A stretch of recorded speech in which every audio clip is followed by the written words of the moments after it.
மற்றும் ஒரு அண்மை செய்தியை பார்த்து வருகிறோம். கரூரில் உள்ள புகழ்பெற்ற கல்யாண வெங்கட்ரமண சுவாமி கோவில் குடமுழுக்கு வழக்கு தொடர்பாக சமஸ்கிருதத்திற்கு நிகராக தமிழ் பாசுரங்கள் என்று ஆணை பிறப்பிக்கப்பட்டிருக்கிறது. அது தொடர்பான அண்மை செய்தியை பார்த்து வருகிறோம்.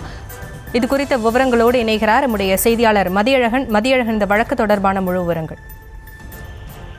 கரூரில் உள்ள புகழ்பெற்ற கல்யாண வெங்கட்ரமண சுவாமி கோவில் வைணவ கோயில் குடமுழுக்கு நாளை நடைபெற இருக்கிறது. மிகவும் புகழ்பெற்ற இந்த குடமுழுக்கு கரூரில் நாளை உள்ளூர் விடுமுறை கூட விடப்பட்டு இருக்கிறது. இந்த நிலையில் இந்த விவகாரம் தொடர்பாக கரூரை சேர்ந்த வழக்கறிஞர் தமிழ் ராஜேந்திரன் என்பவர் சென்னை உயர்நீதிமன்ற மதுரை கிளையில் மனு ஒன்றை தாக்கல் செய்திருந்தார். அதில் இந்த கோவில் குடமுழுக்கில் ஏற்கனவே பல்வேறு மனுக்கள் சென்னை உயர்நீதிமன்ற மதுரை கிளையில் தாக்கல் செய்யப்பட்டிருந்ததாகவும் அந்த மனு மீது பல்வேறு உத்தரவுகள் பிறப்பிக்கப்பட்டு இருக்கின்றன. அதாவது சமஸ்கிருத மந்திரங்களுக்கு இணையாக தமிழ் மந்திரங்களை ஓதுவதற்கு அனுமதி வழங்க வேண்டும் என்று ஏற்கனவே உத்தரவிடப்பட்டுள்ளதாகவும் அந்த உத்தரவினை இந்த முறையும் பின்பற்ற உத்தரவிட வேண்டும் என மனுவில் கோரிக்கை வைக்கப்பட்டிருந்தது.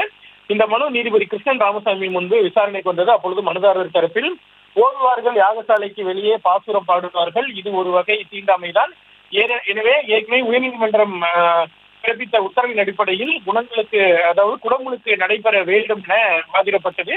அரசு தரப்பில் ஆஜரான வழக்கறிஞர் ஏற்கனவே உள்ள உயர்நீதிமன்ற உத்தரவு பின்பற்றப்படுவதாகவும் ஆழ்வார் பாசுரங்கள் 4000 திவ்ய பிரபந்தம் ஓதப்படுகிறது எனவும் வாதிட்டார். இதனையடுத்து இந்த வழக்கில் உத்தரவு பிறப்பித்த நீதிபதி ஏற்கனவே கரூர் பசுபதீஸ்வரர் கோயிலில் தமிழ் குடமுழுக்கு நடத்த பிறப்பிக்கப்பட்ட உத்தரவுக்கு ஏற்ப கரூர் தாந்தோன்றிமலை வெங்கட்ரமண சுவாமி கோவில் குடமுழுக்கில் சமஸ்கிருதத்துக்கு இணையாக தமிழை பயன்படுத்த வேண்டும் எனவும் தமிழ் ஓதுவார்களை யாக குண்டத்துக்கு வெளியே உட்கார வைக்க கூடாது எனவும் யாக குண்டத்திற்குள் தான் உட்கார வைக்க வேண்டும் எனவும் நீதிபதி உத்தரவிட்டிருக்கிறார்.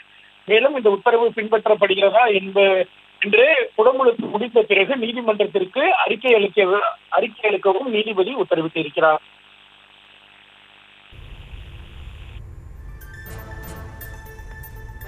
விவரங்களுக்கு நன்றி மதியழகன்.